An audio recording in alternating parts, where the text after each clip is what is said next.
Ang lalaking laging available, laging nagre-reply agad.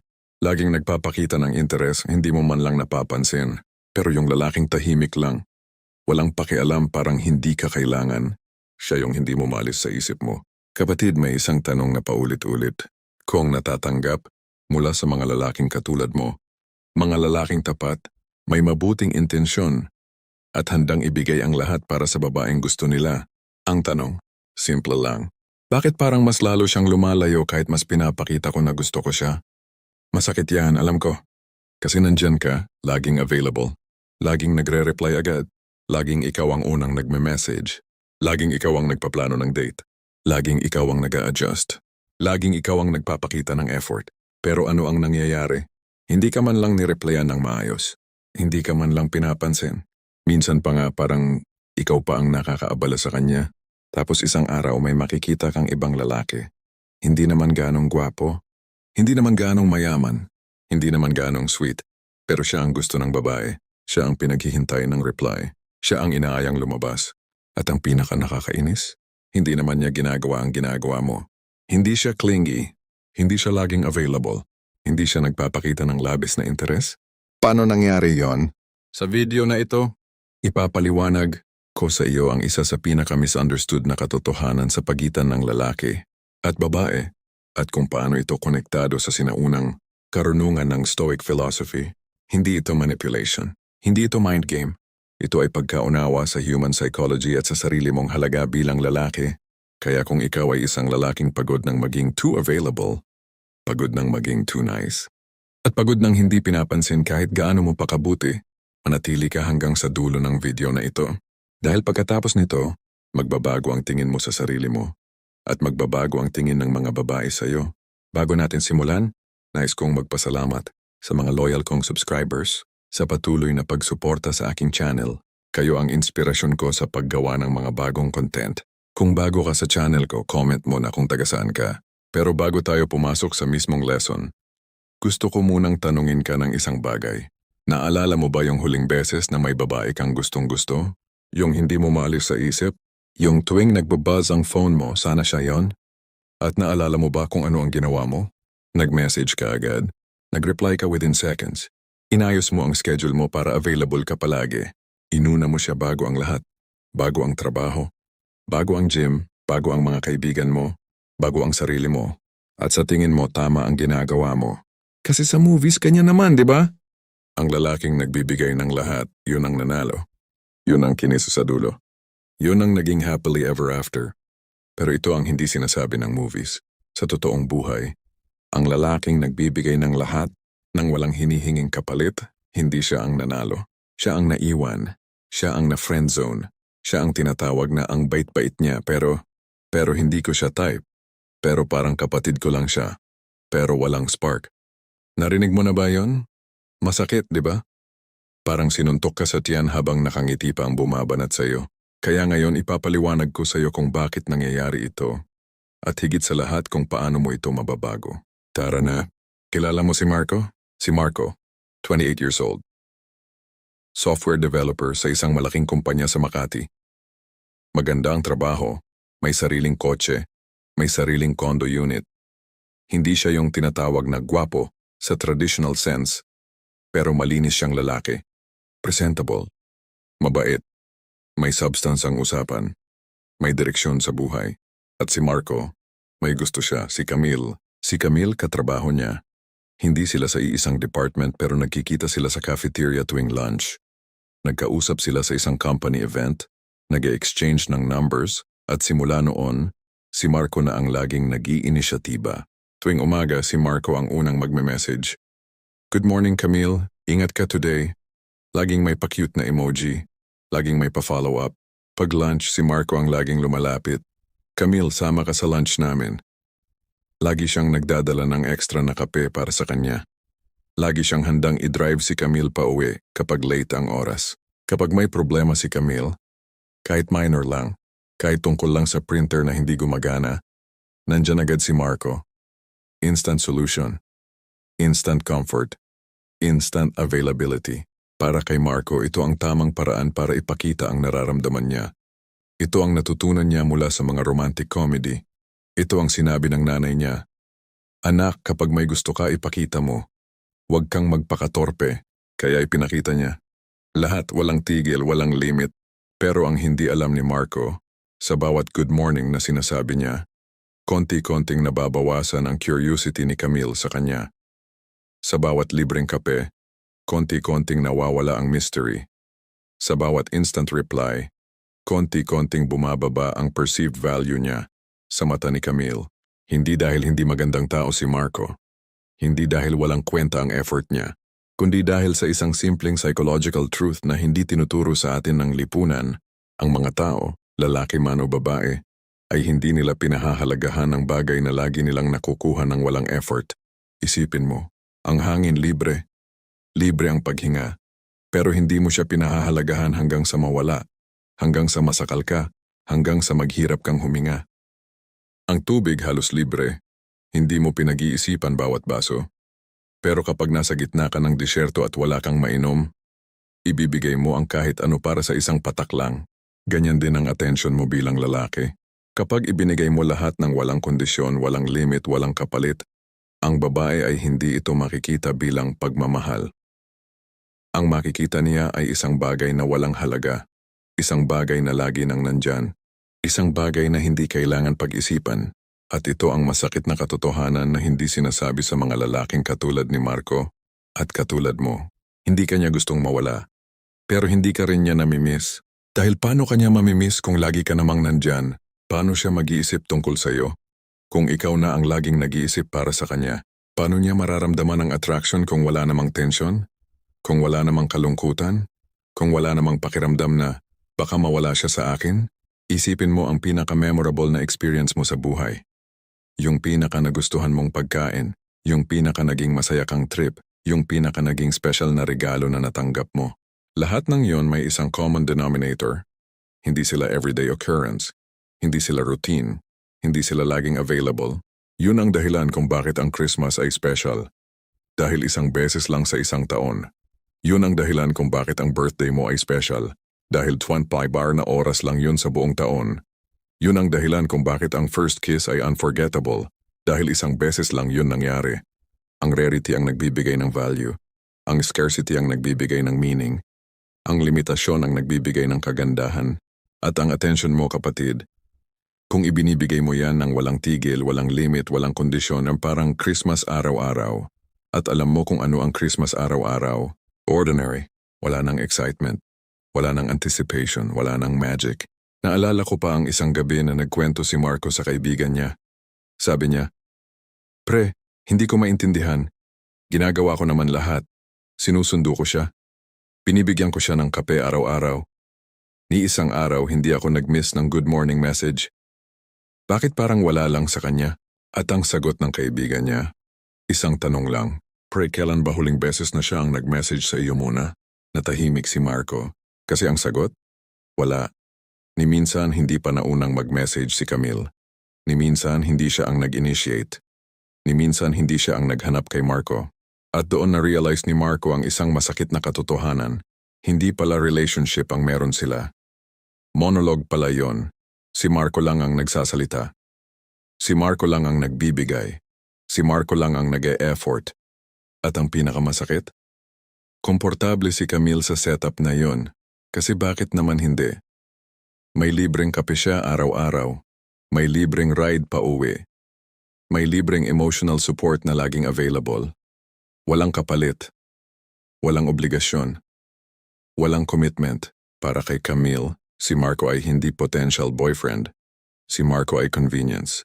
At ito ang brutal na katotohanan na kailangan mong marinig, kapatid. Kapag ang isang tao ay tinatrato ka bilang convenience, ibig sabihin noon, ikaw mismo ang nagturo sa kanya na ganoon ang halaga mo. Hindi siya ang may kasalanan. Ikaw ang naglagay ng sarili mo sa posisyon na yon. Mabigat, pero kailangan mong marinig. Dahil hanggat hindi mo ito tinatanggap, hanggat sinisisi mo ang babae, sinisisi mo ang mundo, sinisisi mo ang mga babaeng hindi marunong magpahalaga, hindi ka magbabago. At mauulit lang ang cycle. Ito ang tinatawag sa psychology na pursuit-retreat dynamic. Kapag ang isang tao ay masyadong mapilit, ang natural na reaksyon ng kabilang tao ay umatras. Hindi dahil ayaw niya sa iyo, kundi dahil nararamdaman niya na nawawala ang kalayaan niya. Isipin mo to, kapag may salesman na laging sumusunod sa iyo sa mall, kahit maganda ang binebenta niya, ano ang gusto mong gawin? Lumayo, umalis, dahil nararamdaman mong napipressure ka. Nararamdaman mong nawawala ang choice mo. Ganyan ang nararamdaman ng babae kapag masyadong malakas ang pursuit mo. Hindi dahil hindi ka magandang tao, kundi dahil ang sobrang pursuit ay nagbibigay ng feeling na nawawala ang kanyang autonomy. At walang tao, lalaki man o babae, ang naa-attract sa taong kumukuha ng kalayaan niya. Dito pumasok ang isang sinabi ni Epictetus, isa sa mga pinakadakilang Stoic philosopher. Wealth consists not in having great possessions but in having few wants. Ang ibig sabihin, ang tunay na yaman ay hindi sa dami ng meron ka, kundi sa kakaunti ng kailangan mo. I-apply natin ito sa konteksto ng relasyon. Ang lalaking laging humahabol, laging nagbibigay ng attention, laging nangangailangan ng validation mula sa babae. Ito ang lalaking maraming wants. At sa mata ng babae, ito ang lalaking mukhang desperado. Mukhang walang ibang direksyon sa buhay kundi siya. Pero ang lalaking may sariling mundo, may sariling priorities at hindi umiikot ang buhay sa isang tao. Ito ang lalaking few wants. At ito ang lalaking misteryoso. Ito ang lalaking may halaga. Ito ang lalaking hindi niya mawala sa isip. Ngayon, alam ko ang iniisip ng ilan sa inyo. Pero paano kung talagang gusto ko siya? Hindi ba dapat honest ako? Hindi ba dapat ipakita ko ang nararamdaman ko?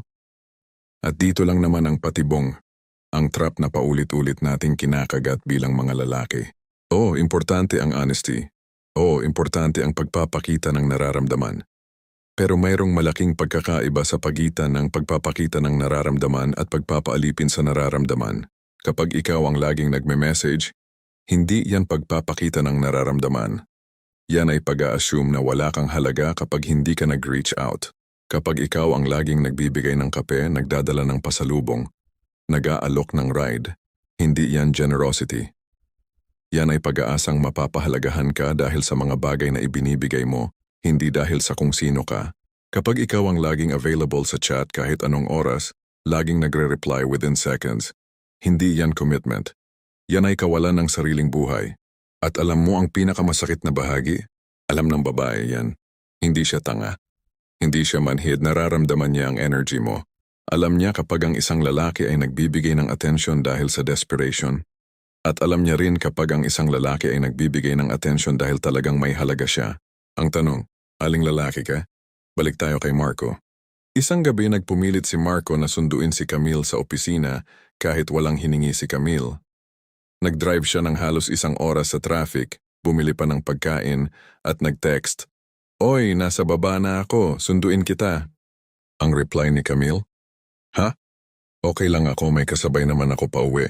Pero bumaba pa rin si Camille. Hindi dahil gusto niya, kundi dahil nahiya siya kay Marco na nagpunta na. Sa loob ng kotse, halos walang usapan. Si Marco lang ang nagsasalita. Nagkukwento siya ng kung ano-ano. Nagtatanong siya ng kung ano-ano. Si Camille, nakatingin lang sa labas ng bintana, nagre-reply ng "Oh, nice." Pagbaba ni Camille, isang simpleng "Salamat, Marco" lang. Walang ngiti. Walang eye contact, walang paanyaya na magstay. Walang "Text mo ako pag uwi mo, ha?" Wala. At alam mo kung saan pumunta si Camille pagkababa ng kotse. Nag-online siya. At nag-chat siya sa ibang lalaki. Hindi sa lalaking laging available. Hindi sa lalaking laging nagme-message. Hindi sa lalaking laging nag-aalok ng libre. Nag-chat siya sa lalaking minsan lang mag-reply. Sa lalaking minsan lang mag-online. Sa lalaking hindi niya alam kung interesado ba sa kanya o hindi. Yun ang lalaking gusto niyang kausap. Yun ang lalaking inuubos niya ang gabi kakaisip. Yun ang lalaking sinusubukan niyang ma-impress. Sakit ang di ba? Pero ito ang realidad, kapatid. At hindi ito nangangahulugang dapat kang maging masamang tao. Hindi ito nangangahulugang dapat kang maging cold, walang puso, o manipulative. Ang ibig sabihin lang nito, kailangan mong maunawaan ang psychological mechanics ng attraction. Mayroong concept sa psychology na tinatawag na scarcity principle. Simple lang ang idea. Ang mga tao ay nagbibigay ng mas mataas na halaga sa mga bagay na mahirap makuha. Kapag ang isang bagay ay limited, exclusive at hindi madaling ma-access, automatic na tumataas ang perceived value nito. Ganyan din ang attention mo, kapatid. Kapag ang attention mo ay laging available, laging libre, laging walang kondisyon, bumababa ang halaga nito.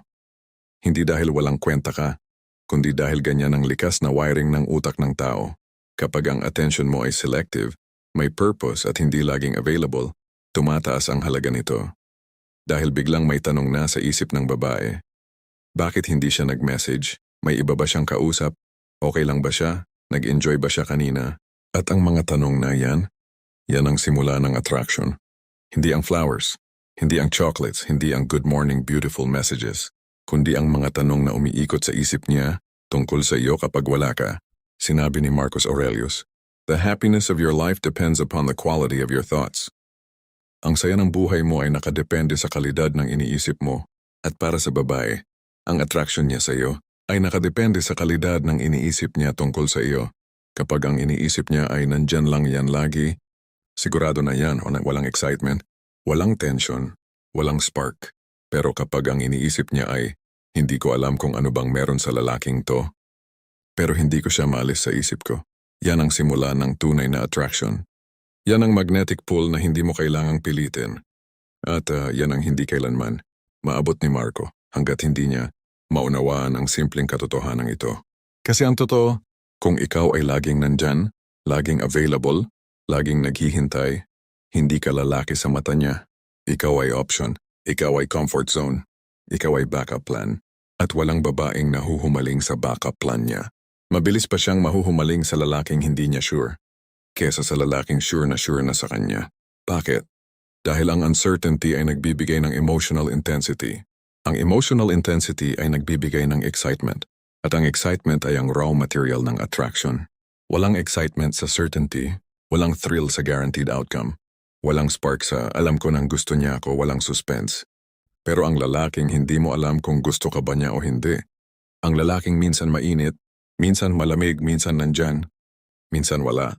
Yan ang lalaking bumubuhay ng emotions mo. At sa mundo ng attraction, kapatid, ang emotions ang hari, hindi ang logic. Hindi mo siya makukumbinsi na magustuhan ka sa pamamagitan ng listahan ng mga rason kung bakit maganda kang boyfriend.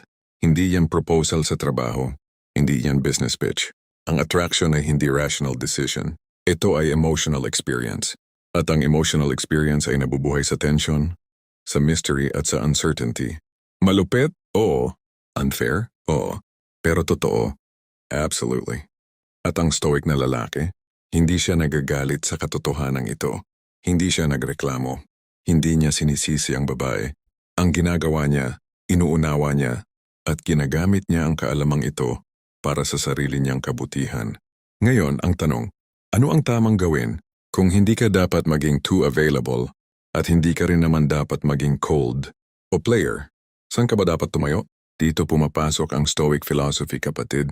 At dito mo makikita na ang sinaunang karunungan ng mga Stoic ay hindi lamang para sa mga philosopher na nakaupo sa marble chair, kundi para sa mga ordinaryong lalaking katulad mo at katulad ko na nais lang mamuhay ng maayos at magmahal ng tama. Narito ang 4 na Stoic na prinsipyo na magbabago sa paraan ng pagdadala mo ng sarili mo, hindi lang sa relasyon, kundi sa lahat ng aspeto ng buhay mo. Unang prinsipyo, unahin mo ang sarili mong misyon. Si Seneca, isa sa mga pinakamatalino at pinakapraktikal na Stoic philosopher, ay may sinabi, "It is not that we have a short time to live but that we waste a great deal of it." Hindi maiksi ang buhay mo, marami ka lang sinayang na oras. At alam mo kung saan ka nagsasayang ng oras? Sa paghahabol, sa pag-overthink kung nag-reply na ba siya, sa paggawa ng mga grand gesture na hindi naman hinihingi, sa pag-iisip ng kung ano ang isesend na message para ma-impress siya. Ang lalaking walang misyon ay automatikong nagiging tagahabol kasi wala siyang ibang paglalagyan ng energy. Wala siyang ibang pagtutuunan ng pansin. Kaya lahat ng emosyon, oras, effort napupunta sa isang tao. At yun ang nagiging problema. Ang lalaking may misyon, may ginagawang proyekto, may tinatrabahong pangarap, may dinadalang responsibilidad, natural na hindi laging available. Hindi dahil nagpapaka-hard to get siya, kundi dahil talagang may ibang pinagkakaabalahan siya. At alam mo kung ano ang nakikita ng babae dito. Lalaking may direksyon, lalaking may halaga, lalaking may mundo na hindi lang umiikot sa kanya. At yun ang attractive, kapatid. Hindi yung nagmamakaawa. Hindi yung nagpapakamartir, kundi yung lalaking may sariling buhay at pinipili kanyang papasukin doon, hindi dahil kailangan kanya, kundi dahil gusto kanya. Malaking pagkakaiba yon, kaya ang unang hakbang, tanungin mo ang sarili mo, ano ba ang misyon ko? Ano ba ang tinatrabaho ko bukod sa pagpapa-impress sa babae? Kung wala kang maisagot, yan ang problema mo. Hindi ang babae, hindi ang dating technique, hindi ang pick-up lines. Ang problema ay wala kang buhay na worth living ng mag-isa. At ang lalaking walang buhay na worth living ng mag-isa, walang babaeng mag-i-stay para doon. Simulan mo. Bumalik ka sa gym. Aralin mo ang bago. Mag-invest ka sa career mo. Mag-start ka ng side hustle. Basahin mo ang libro na matagal mo nang gustong basahin at huwag mong gawin to para ma-impress ang babae. Gawin mo to para sa sarili mo. Kasi alam mo ang malaking pagkakaiba ng lalaking nag-i-improve para makakuha ng babae at lalaking nag-i-improve para sa sarili niya. Ang una, kapag nakuha na niya ang babae, titigil na siya. Babalik sa dati, magiging complacent ulit at mawawala ulit ang attraction. Ang pangalawa, kahit dumating o umalis ang babae, tuloy pa rin siya. Patuloy siyang nagre-level up, patuloy siyang lumalago, at dahil doon, patuloy rin ang attraction. Dahil hindi ito nakadepende sa isang tao. Nakadepende ito sa trajectory ng buhay niya. Ito ang ibig sabihin ng Stoics. Kapag sinabi nilang unahin mo ang virtue, yung pagiging pinakamahusay na bersyon ng sarili mo, hindi para sa ibang tao, kundi dahil yun ang tamang bagay na gawin. At ang byproduct, ang side effect, ang bonus, nagiging attractive ka, natural, walang pilit, walang script. Gawin mong interesting ang buhay mo at automatikong magiging interesting ka sa mata ng iba. Pangalawang prinsipyo, kontrolin mo ang emosyon mo, hindi ang sitwasyon. Isa sa pinakasikat na linya ng Stoic philosophy ay galing kay Epictetus. We cannot choose our external circumstances, but we can always choose how we respond to them. Hindi mo kontrolado kung mag-reply siya o hindi. Hindi mo kontrolado kung gusto ka niya o hindi. Hindi mo kontrolado kung may ibang kausap siya o wala. Pero alam mo ang kontrolado mo? Ang reaksyon mo. Ang problema sa mga lalaking katulad ni Marco, kapag hindi nag-reply ang babae, nagpapanik sila. Nag-double send. Nag-triple send. Busy ka ba? Hello? May nagawa ba akong mali? At sa bawat desperate message na, yan lumalayo ang babae. Hindi dahil masama kang tao, kundi dahil ipinakita mo na wala kang emotional control, na madali kang mataranta, na madali kang mawala ng composure dahil lang sa isang tao. Ang stoic na lalaki? Kapag hindi nag-reply ang babae, okay lang. May iba siyang gagawin. May iba siyang pupuntahan. May ibang pagtutuunan ng pansin, hindi dahil walang pake siya, kundi dahil alam niyang hindi niya kontrolado ang kilos ng ibang tao, at ang kontrolado lang niya ay ang sarili niya. Isipin mo ang isang punong kahoy sa gitna ng bagyo. Ang hangin ay umihip ng malakas, ang ulan ay bumubuhos, ang kidlat ay kumikidlat, ang puno ba ay nagpapanik? Ang puno ba ay sumisigaw? Ang puno ba ay nagtatakbo? Hindi.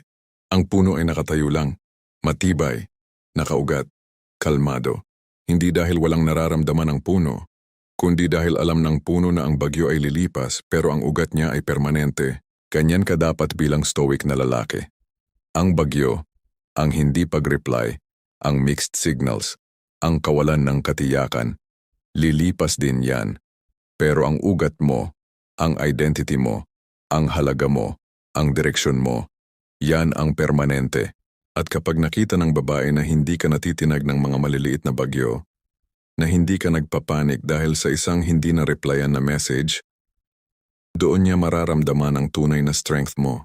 Hindi ang physical strength, hindi ang financial strength, kundi ang emotional strength, ang kakayahan mong manatiling kalmado sa gitna ng kawalan ng katiyakan. At yun kapatid, ang isa sa pinaka-attractive na trait na pwedeng taglayin ng isang lalaki. At alam mo ang ironic na bahagi. Kapag ganyan ang approach mo, kapag hindi ka nagpapanik, kapag hindi ka desperate, kapag kalmado ka lang, dun pa mas lalo kang nagiging attractive. Kasi ang babae ay nararamdaman ang energy mo. Kapag ang energy mo ay kailangan kita, please replyan mo ako. Nakaka-turn off yan. Parang mabigat. Parang pabigat. Pero kapag ang energy mo ay gusto kita, pero okay lang din ako kung mag-isa. Yan ang grounding. Yan ang stability. Yan ang masculine energy na hinahanap ng babae na hindi niya minsan ma-explain. Kaya sa susunod na hindi kanya replyan agad, huwag kang magpadala sa panic. Huwag kang mag-double send. Huwag kang mag-overthink. Ibaba mo ang phone, lumabas ka, mag-workout ka, gawin mo ang trabaho mo, at kapag nag-reply na siya, reply ka rin pero sa sarili mong oras. Hindi dahil nagpapaka-hard to get ka, kundi dahil talagang may ginagawa ka. Yan ang difference ng manipulation at authentic na pagiging high value. Ang manipulator ay nagpapanggap na busy. Ang stoic na lalaki ay talagang busy dahil may buhay siya. Pangatlong prinsipyo. Hayaan mong ang katahimikan mo ang magsalita. Si Marcus Aurelius, ang emperor ng buong Roman Empire, ang isa sa pinakamakapangyarihang tao sa kasaysayan, is why may sinabi sa kanyang journal na tinatawag na Meditations. The object of life is not to be on the side of the majority, but to escape finding oneself in the ranks of the insane. Ang layunin ng buhay ay hindi sumunod sa karamihan, kundi umiwas na mapabilang sa mga walang katinuan. At alam mo kung ano ang insane sa konteksto ng pagliligaw? Ang pagbibigay ng lahat, bawat salita, bawat emosyon, bawat intensyon nang walang itinira para sa sarili. Ang pagiging open book na walang mystery. Ang pagsasabing lahat ng nararamdaman mo nang wala pang tamang panahon. Ang katahimikan, kapatid, ay hindi kahinaan. Ang katahimikan ay kapangyarihan. Kapag hindi ka laging nagkukwento ng buhay mo, nagtataka siya. Kapag hindi mo sinasabi lahat ng plano mo, nag-iisip siya. Kapag hindi ka laging nagpapakita ng emosyon, naghahanap siya ng signs. At ang proseso ng paghahanap na yan ang attraction na nagbubuild sa loob niya. Hindi mo kailangan sabihin na gusto mo siya sa araw-araw. Minsan ang isang malalim na tingin, isang nangiti, isang sandaling katahimikan na puno ng tensyon, ay mas matimbang pa sa 1,000 I like you. Alam mo ba kung bakit mas natatandaan mo ang mga eksena sa pelikula na walang dialogue?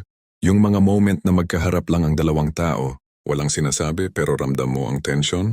Yung mga eksena na mas malakas pa ang epekto ng katahimikan kaysa sa kahit anong linya. Dahil ang katahimikan ay nagbibigay ng espasyo para sa imagination. At ang imagination ng babae, yan ang pinakamatinding alay mo sa attraction. Kapag sinabi mo lahat, wala nang iisipin ng babae. Alam na niya lahat. Tapos na ang kwento, walang suspense, walang cliffhanger, walang to be continued.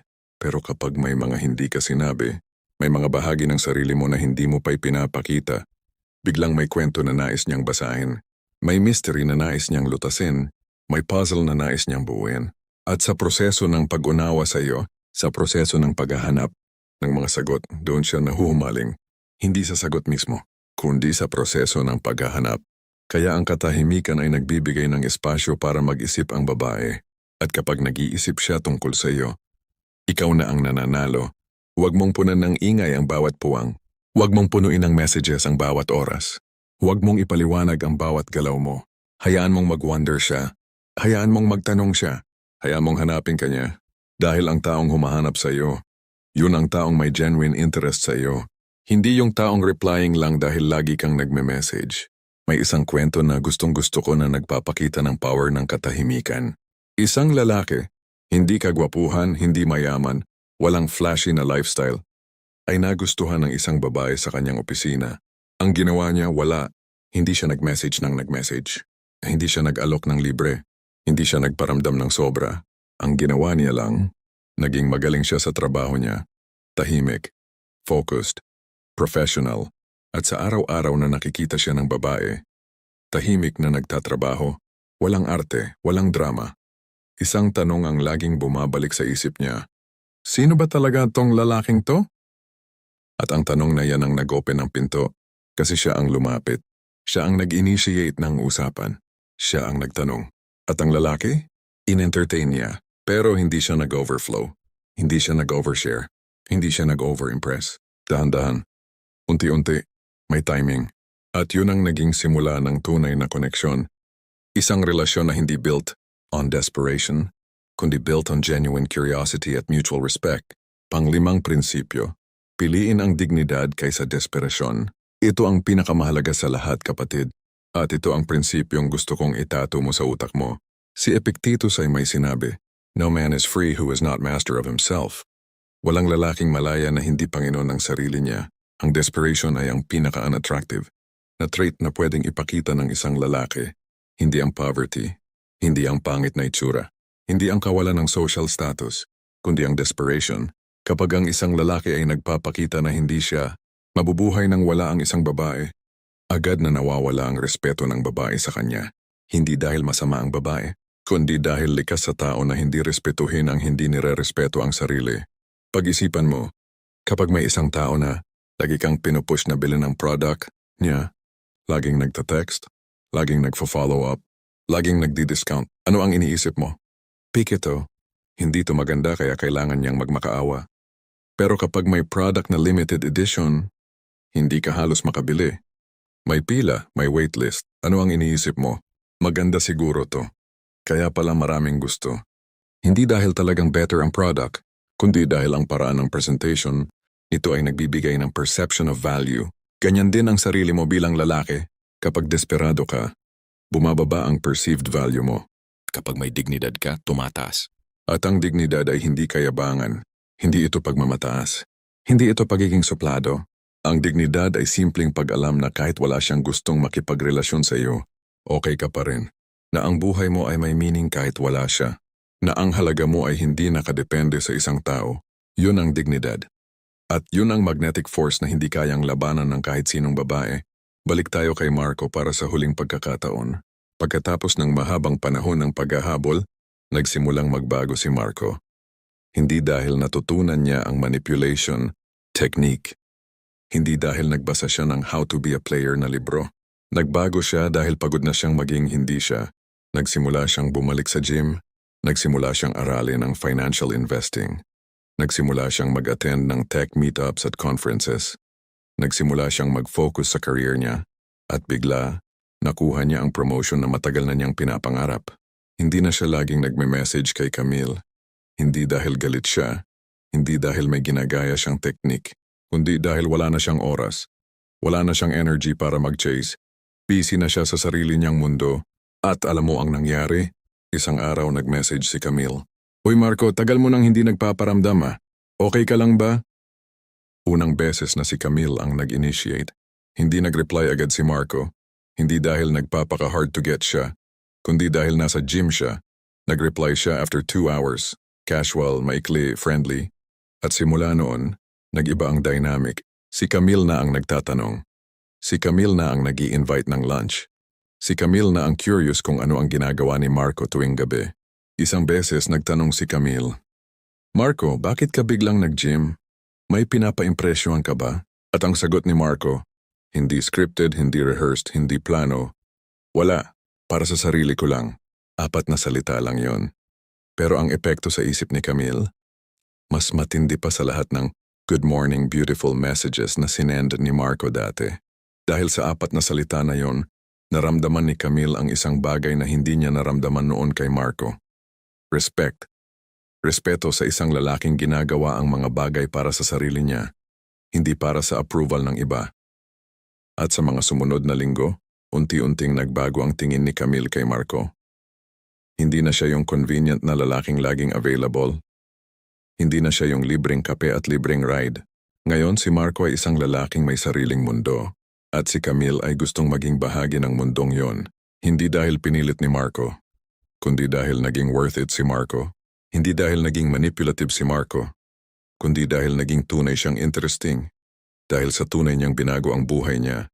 At ito ang pinakamagandang bahagi ng stoic approach sa attraction. Hindi mo kailangang magkunwari. Hindi mo kailangang gumamit ng script. Hindi mo kailangang mag-pretend na busy ka. Ang kailangan mo lang gawin ay talagang maging busy sa mga bagay na nagpapataas ng halaga mo bilang tao. At yun ang pinaka-authentic na paraan para maging attractive.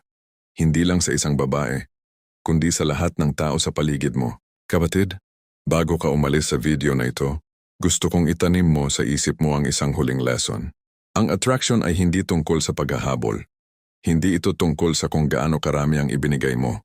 Hindi ito tungkol sa kung gaano ka ka-sweet, ka-available, o ka-consistent. Ang attraction ay tungkol sa halaga. At ang halaga ay nilikha ng scarcity, mystery, at dignidad. Hindi mo kailangan maging ibang tao. Kailangan mo lang maging mas mataas na bersyon ng sarili mo. Ang lalaking may misyon, may emotional control, may katahimikan at may dignidad. Ito ang lalaking hindi kailangan mag-chase dahil natural na dumarating ang mga tao sa kanya. At ito ang pinakamagandang aral ng Stoic philosophy. Hindi mo kontrolado kung sino ang magkakagusto sa iyo, pero kontrolado mo kung sino ka. At kung gaano ka ka-valuable bilang tao, i-focus mo ang energy mo doon. At ang tamang tao, darating yan. Hindi dahil hinabol mo, kundi dahil nakita ka niya at sinabi sa sarili niya, "Ayaw kong mawala ang lalaking to." Yun ang goal, kapatid. Hindi ikaw ang humahabol, siya ang ayaw kang mawala. At yun ang Stoic way. Isa pang bagay bago tayo magtapos, kapatid, gusto kong linawin. Ang lahat ng sinabi ko sa video na ito ay hindi tungkol sa pagmamanipula ng babae. Hindi ito tungkol sa pagiging cold. Hindi ito tungkol sa pag-i-ignore ng nararamdaman. Ito ay tungkol sa pag-aayos ng sarili mo. Dahil ang totoo, kapag inayos mo ang sarili mo, kapag nahanap mo ang misyon mo, kapag natutunan mong kontrolin ang emosyon mo, kapag nagkaroon ka ng tunay na dignidad, hindi mo na kailangang mag-isip ng strategy sa babae. Natural na lang ang lahat. Natural na lang na hindi ka magre-reply agad dahil may ginagawa ka. Natural na lang na hindi ka laging available dahil may buhay ka. Natural na lang na hindi ka desperado dahil masaya ka na kahit wala siya. At yun ang pinakamagandang klaseng attraction, yung hindi mo pinlano, yung hindi mo ginawa on purpose. Yung natural lang na dumating dahil naging tamang tao ka. Hindi para sa kanya, kundi para sa sarili mo at kapag dumating ang tamang babae. Yung babaeng hindi lang na-attract sa mystery mo, kundi na-inspire sa direksyon mo. Hindi lang nahulog sa katahimikan mo, kundi nahanap ang kapayapaan sa piling mo. Doon mo mararamdaman ang pagkakaiba ng relasyong gawa ng desperation at relasyong gawa ng mutual respect. Ang una ay pagod, ang pangalawa ay kapayapaan. Ang una ay laging may anxiety. Ang pangalawa ay laging may seguridad. Ang una ay hindi tumatagal. Ang pangalawa ay lumalago. Piliin mo ang pangalawa, kapatid. Piliin mo ang relasyong hindi mo kailangang ipilit. Dahil pareho kayong pumili na manatili. Ngayon, kung nakatulong sa iyo ang video na ito, kung may natutunan ka, kung may na-realize ka, kung may nagbago sa pananaw mo, pindutin mo ang like button at isubscribe mo ang channel na ito. Hindi para sa akin, kundi para sa mga susunod na video na mas lalo pang magpapalalim ng pag-unawa mo sa sarili mo, bilang lalaki, bilang stoic, at bilang taong may halaga. At kung may kaibigan kang lalaki na kailangan marinig ito, yung laging naghahabol, laging available, laging nagbibigay ng lahat pero walang nakukuhang kapalit, i-share mo sa kanya ang video na ito. Baka ito ang video na magbabago ng buhay niya. Maraming salamat sa panonood, kapatid. Hanggang sa susunod. Maging matatag, maging stoic. Tandaan mo, kapatid, ang lalaking pinakamahirap mawala ay ang lalaking hindi natatakot na mawala.